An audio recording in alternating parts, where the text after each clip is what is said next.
Okay, shall we Yeah, begin? of course. Yeah, thank you very much for having me. As Monica said, I am covering or doing my best to cover for Imogen in her absence for 3 weeks. So I'm just going to be here to observe and try and monitor the chat and Q&A boxes while Monica and Stephen present. So some of you might recognize me. I used to manage the DCS a few years ago.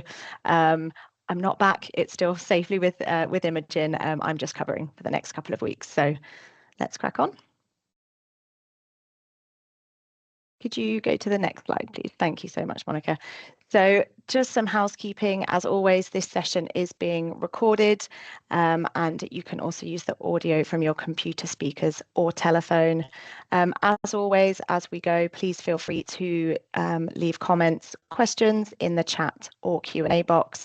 As I said, I will be monitoring those, so you don't need to wait till the end, although we will be having questions taken at the end. If there's anything you want to speak up about as we go through, please feel free to use both of those functions.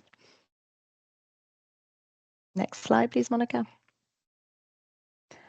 And as I just said, I will be covering for Imogen today, and Monica and Stephen, you both know, so they will be doing the lion's share of this webinar because they know a lot more about Rollover than I do. So without further ado, over to you, Monica.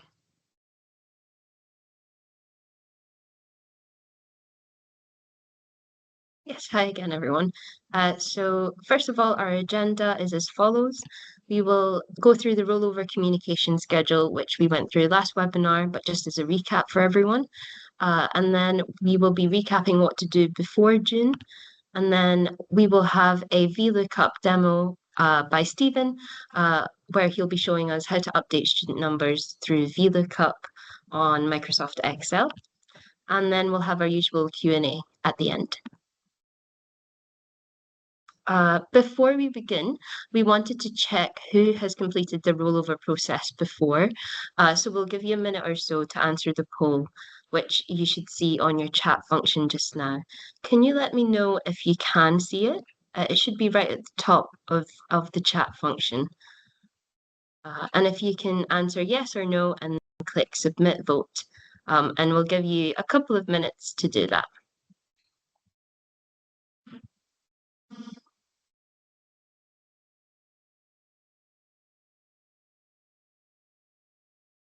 I'm seeing some responses, so I'm glad that folk can see it. There are a few of us that can't see it, Monica. I'm seeing in the chat. I also can't see it personally. Oh, you can't see it. Will I add it onto the chat again, do you think, Claire?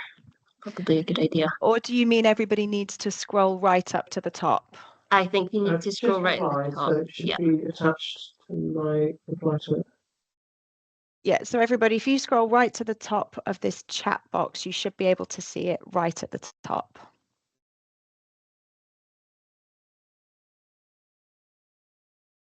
There are more responses coming through now, Monica? Yes, I can confirm. Thank you, everyone. Got around 25 responses so far, and there is about 70 of us. So I'm gonna give it another few seconds.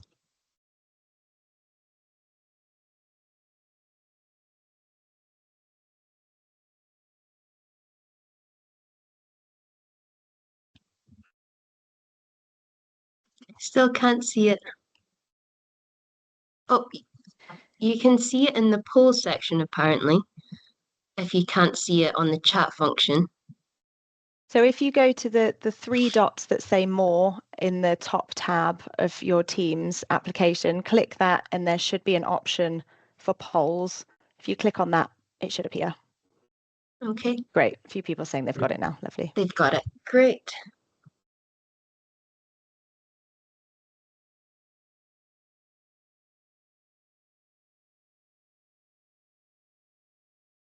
Oh, Vicky still can't see it. Oh. That's okay. If you can let us know by saying yes or no in the chat function as well, I'll count that as an answer too. But just so we can move forward with the webinar, I'll have a look at the responses just now.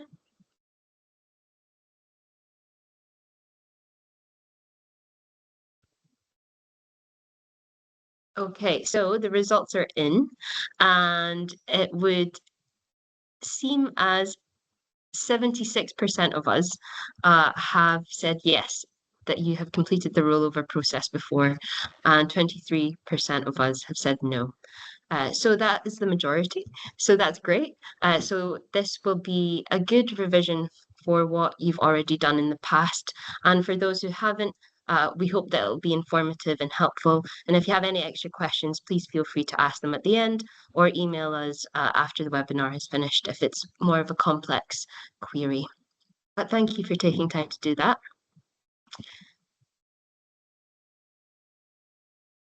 So first of all, the rollover communication schedule. So here are the important dates for your calendar.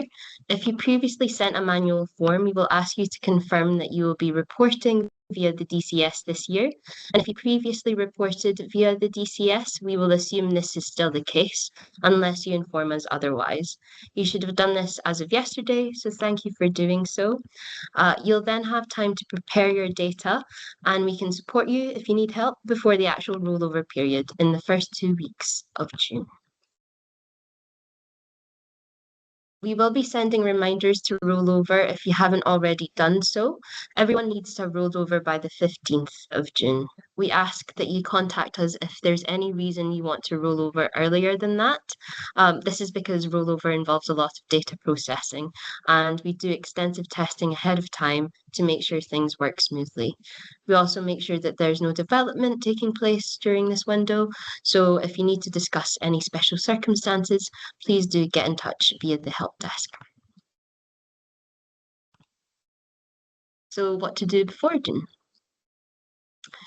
So first of all, what not to do just now is the following. This is the final step in June. The Start Next Academic Year button is in the My Institution page of your dashboard, but please don't click on this yet. It's the action of actually rolling over and starting the new academic year. We ask you to do this in the 2-week window between 1st and 15th of June, as we ensure there is no development or maintenance work going on during this period that might interfere with the process. And just as a reminder, for you to be prepared for rollover, you will need to have completed all of this work shown on screen by the end of May, so that rollover process can technically start. So one of the first steps is to ensure all EHES orders are in a completed status with no pending orders. This is crucial as any outstanding orders will prevent the rollover process. This means that all fulfilled orders must be accepted and any failed ones must be marked as such in the DCS. This is completed by us, but some occasionally do get missed. So if you have any older orders still showing as in progress in the DCS, please let us know and we will ensure they are closed. You can find in progress EHES orders via the dashboard. Alternatively, you can do this by running an EHES report. So now I'm going to run through how you can check this in the DCS in the next few slides. So to find orders which need to be closed, you can scroll to the bottom of the DCS dashboard to the EHES section. Here you'll see a link called EHES Open Orders with a number of open orders in brackets. You can click on this link and then you'll be taken to a new page showing you all the requests with open EHES orders. The second step is to click on each row to work through each request. And then on the request page, you can scroll down to the source content section where you can see your order. If an option to accept the order is available, you can click on this to accept and close it. And if you see a message telling you the order can't be accepted, please archive your request from the course page and then reinstate it. This will allow you to make changes to your request. Then you can accept your order and you can regenerate the content link to close the request again. The content link URL will not change, so there's no need to replace this anymore. Finally, if you don't see an option to accept the order, it may be that the order is still in progress or cannot be fulfilled. In this case, please contact support@cla.zendesk.com, referencing your request ID, and ask the support team to close the order for you on your behalf. One of the other steps in Rollover is publishing all content. Uh, this makes sure all content used during the academic year is uploaded to the DCS, is published, and has a generated link. If you have shared content with students during the academic year under the terms of the CLA license, this needs to be on the DCS with a published link. If there are any requests with a published link that were not used throughout the academic year, please again archive this or delete these requests. This will ensure that they are not reported.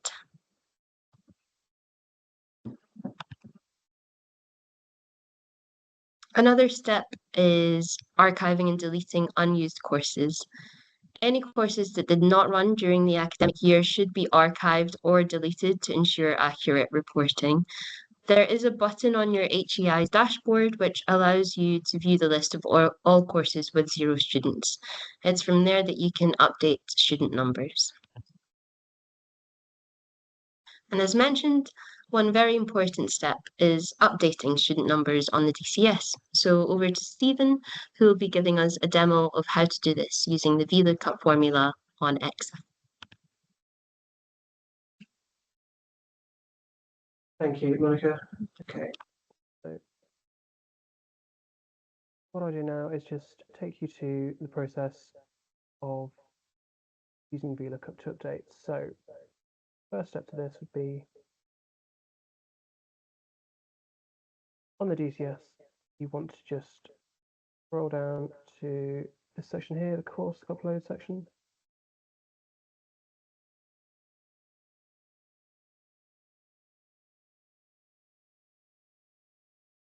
And then once you've done that, you want to just generate a CSV with your student numbers in it. So as they say on Blue Peter, here's one I made earlier. So I'll just share that here.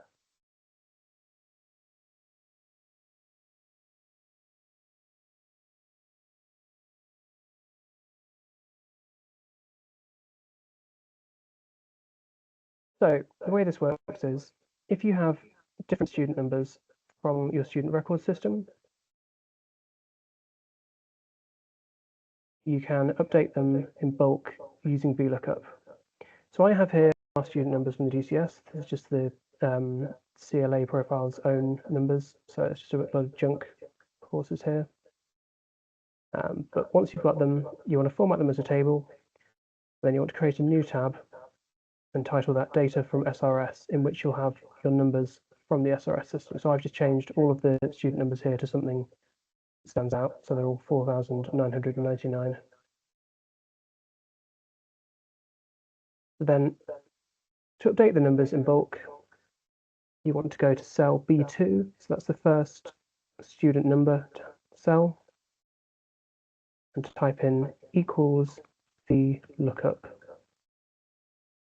and then an open bracket. After that, you want to click on cell A1, which is the first course code, and then put a comma in the formula. After that, you want to go to the SRS tab again and highlight the entire table. And after that again, put a comma in. So once you've done this, you want to enter the number 2. Oh, apparently the screen hasn't been shared. Okay, well that's helpful. Okay, would you Let's go like back to to the start. start again? Right, sorry about that. Can everyone let us know once you can see Stephen's screen? Oh, folk can see your screen. Oh, okay. It's just you then, Liz. That's a shame. Okay. Liz, if you are having issues, we will share a link to the knowledge base where all of this information is captured in screen grabs if we can't fix it on the call, so you won't miss out on the how-to. Okay, I'll just.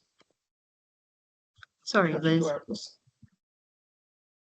Okay, so yeah, so as mentioned, you type in VLookup, open brackets, you click A1, go to the SRS tab, and select the entire table.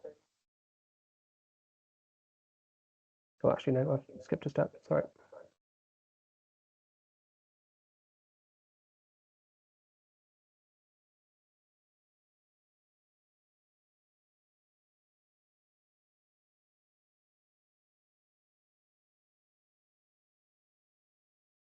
Okay, we select the entire table.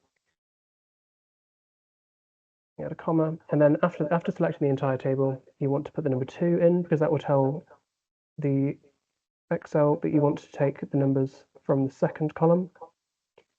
So you add another comma there, and then you'll get a little drop down that comes up with true or false, but I'm just going to type it in. You put false, and then close brackets and press enter. And once you've done this, this will copy over the numbers from the new tab, the student number tab. And what you want to do here is just take in the little corner here, you want to drag down from the corner, and that will just copy over the formula to every single row of the spreadsheet. What you can also do is copy the first number and just put pay special and then values. And again, it will copy the formula over for you. So once this has been done, you now want to save the folder, sorry, the file with the new numbers.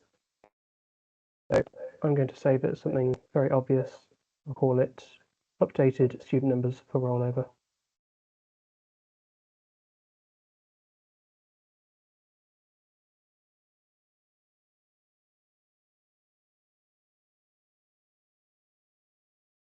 And then I'd go back to the DCS from where I was.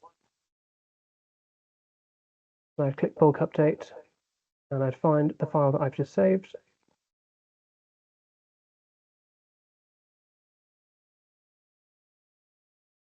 And I'd click update. I'm not going to actually do that because it would mess with our system, but that's how you would update your student numbers in bulk. So you've had a question from someone. Let's have a look what they said.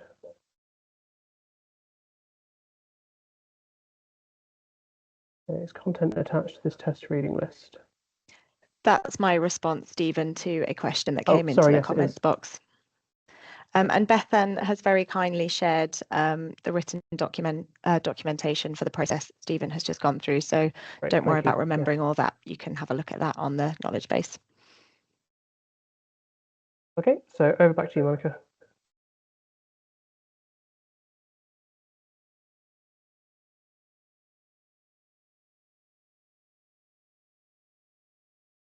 Great, thanks, Stephen. Let's see.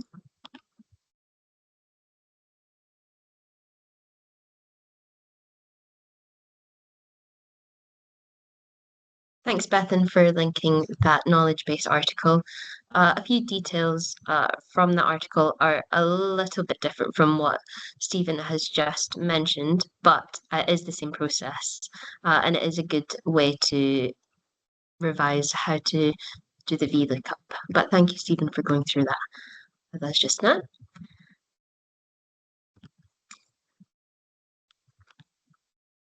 The next thing we would like to discuss is Ex Libris and Leganto users and the idea of course name changes at rollover.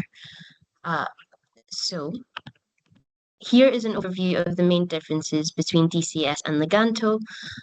Once you select Start Next Academic Year, the DCS will roll over each course with all its existing content to the following academic year, providing you update your student numbers as mentioned. Please do not do this yet. The DCS closes out the old academic year and sends the usage report to CLA. Then it creates a duplicate of all courses and requests for the new academic year. The DCS does not automatically change course names or course codes after your rollover, so the course codes and the DCS remain as they were. So for example, if your course code is updated from, say the title was course code 2024 and was changed to course code 2025 in your reading list, you'll need to update it yourself in the DCS. And you can do this as a bulk process. In Leganto, Leganto creates a duplicate copy of all courses for the new year.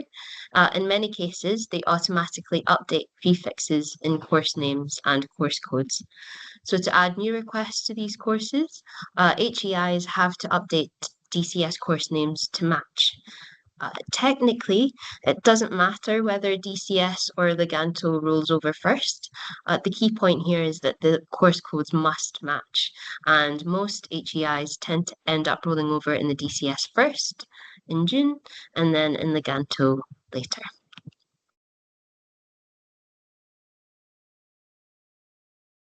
So why must course codes match, you might ask? Course codes must match in the two systems in order to accurately exchange data. And if they do not match exactly, then the two systems cannot talk to each other. Even blank spaces can cause sync issues between the two systems. So the two systems communicate via API, and the API has set actions which either the terms are get or put, and these actions rely on a matching ID to exchange data. The ID for most actions is course code, and like I said, course codes must match in these two systems for everything to go smoothly. So what happens when we roll over? In the current academic year, the course codes in the two systems match, for example, and then when doing the rollover to the next academic year, let's say, for example, we first roll over the DCS, so no codes change, so there's no problem. The API can still match data. Then we roll over in Leganto with the codes auto-updating. This only changes them in Leganto, not also in the DCS. So the codes don't match and the data won't be found. We need to do a bulk update of all the course codes in the DCS, and then they'll match Leganto, and the data will flow again. In summary, if the course codes are updated in your reading list, so for example, you're using Leganto, and it hasn't been updated in the DCS, a new course will be generated automatically when you submit the new request. And the system searches for the associated course code, and if no exact match is found, a new course code is generated and the request is created there.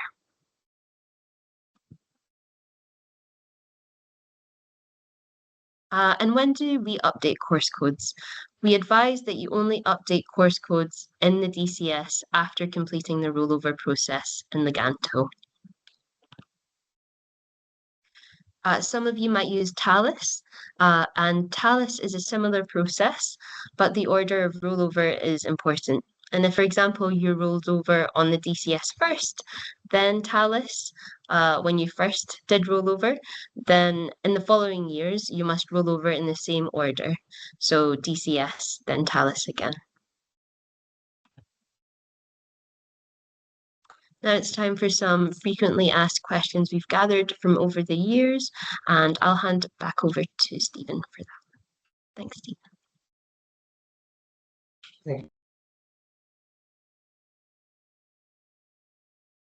Thanks, Monica. Okay, so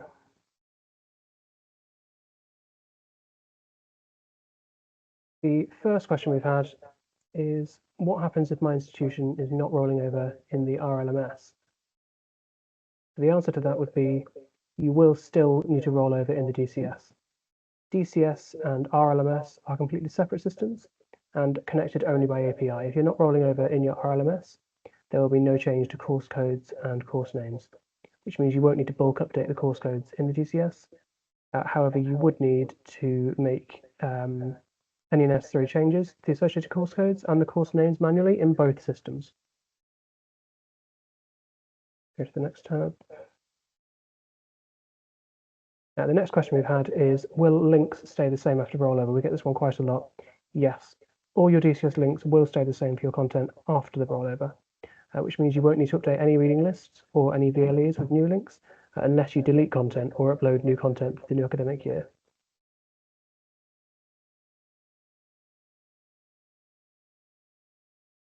Another question we get fairly frequently is, what if I don't complete the rollover by the 15th of June?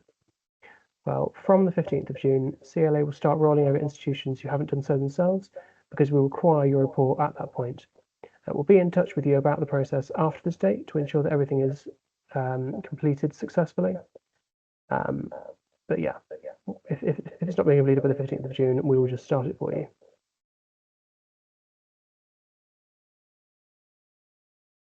If anyone has any other questions, feel free to put them in the chat at the moment and we'll get to them.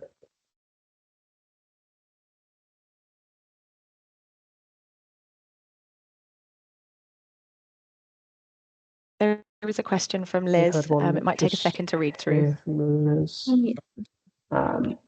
Quick question regarding action requests which are still pending and not published at the time of rollover.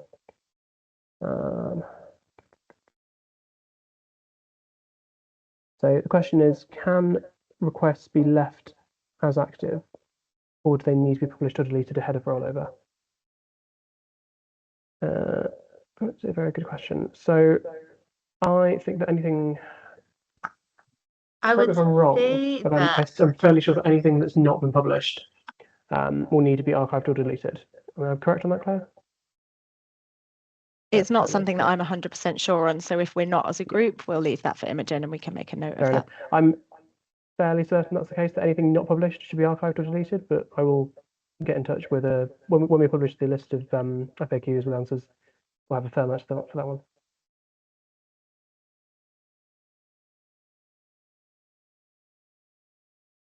I've had another question about EHES orders which have been refused. By refused, do you mean unable to fulfill? Or orders that have been cancelled by the HEI proactively? I'm a little bit unclear about that one. Not available. Okay, fair enough. So they don't show as open on our dashboard, but on our active request they show pending license and not available. No, the content request don't need to be deleted.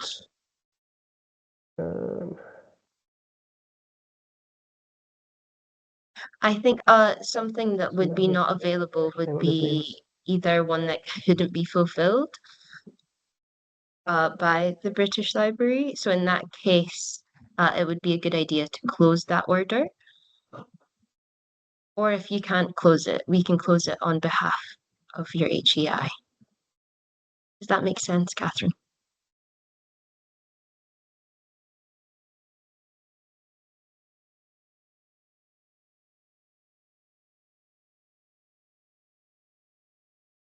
Okay. And then what if I have links to courses generated for courses that will start on the 25th of September? Do I archive them, roll over, and then reinstate them?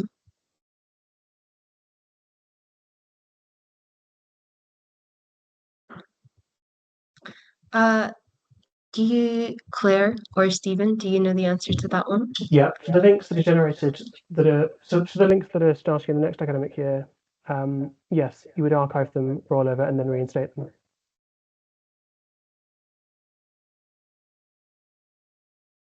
There was a question a little bit further up, I think we skipped over.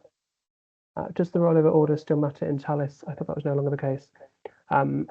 That's correct, it's no longer the case, it doesn't matter. Yeah, the rollover between Talis and the DCS, the order does not matter. But you must, if you have done one way in the past, you must do it again the same way, if that makes sense, Alex. As in the same order.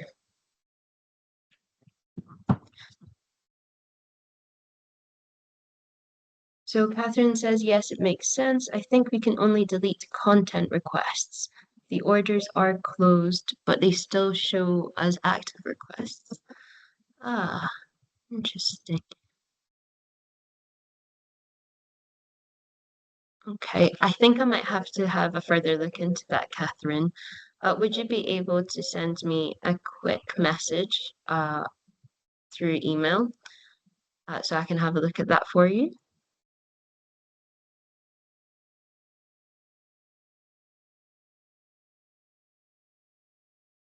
We've had a couple of questions about bulk uploading, so I think I'll just go through this now. So let me just quickly open the DCS.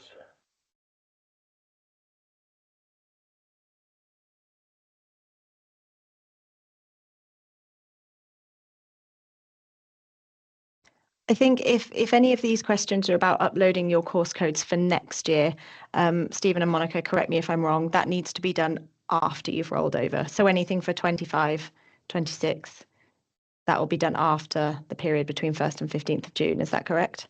Yes, and that answers Kitsy Fiengold's question. She's never done rollover before, so probably a silly question. No silly questions here. But the best way to bulk upload new course codes is after initiating rollover, as Claire has just said. Is there a scenario where someone might need to update a course code? So it's still run in this academic year, it just needs updating? Yes, I believe that is a possible thing to do. So I'm just going to steal the share for a moment. You can manually update course codes rather than bulk update course codes. So updating course codes is something that you can do throughout the year, not just in rollover. But in preparation for rollover, we do recommend the bulk process. Just saves time and makes everything more efficient. But yes, there is the option to update one course code at a time if you need to. So the best way to book update would be just to go to the course update page on the DCS. You click download blank CSV and change the drop-down list to course update, and then you download the CSV from there. That will give you a file in which you can input all of your course codes that you need to put into the DCS. So once that's done, you save it, click bulk update, and again, go for course update, and then add the file back into the DCS. That will just in bulk update all of your course codes. And Susan has asked if the weeks of a course needs adding, it would need to be the bulk update. You can do it individually, but yes, if you need to do it for all of them, Stephen, it might be helpful if you show actually the spreadsheet that the fields or what's in that spreadsheet, and then you can see everything you can upload in bulk.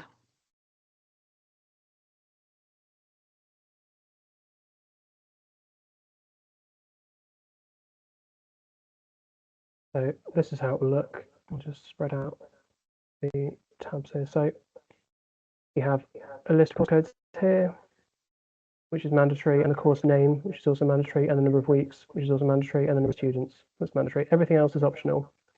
So, let's just call it test course.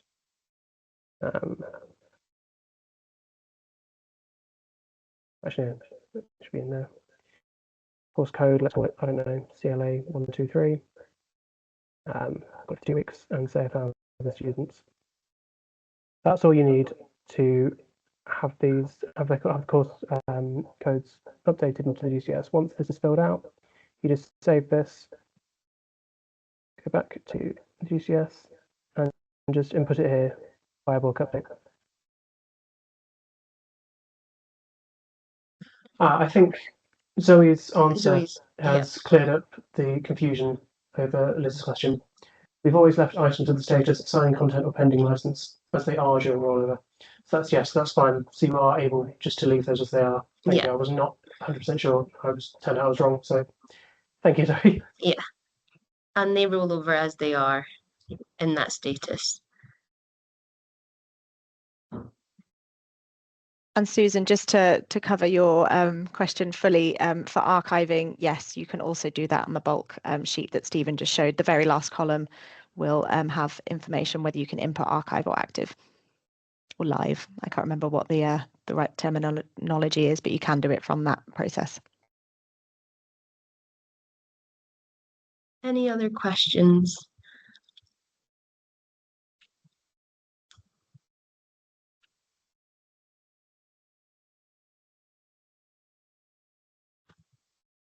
Great. I think everyone seems quite clear. But if not, Alex would like to ask a non-rollover question. Yes, of course. Yes, go for it.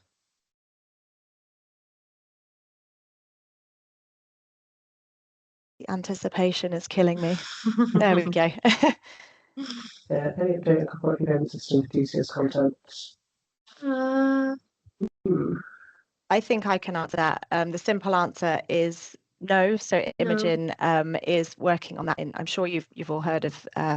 There are some developments going on with DCS 2.0, so that will be part of those discussions, and I wouldn't like to comment on that until Imogen's back. So if you don't mind waiting until next week, again, we'll make a note of this and Imogen will get back to you on that.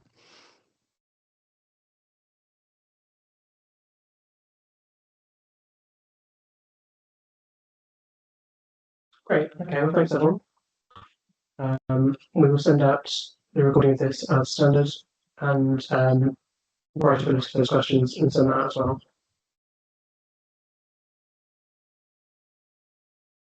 Great, thanks everybody. Enjoy the sunshine and enjoy your long weekends when it comes. Yes, have a good weekend, everyone. Yeah.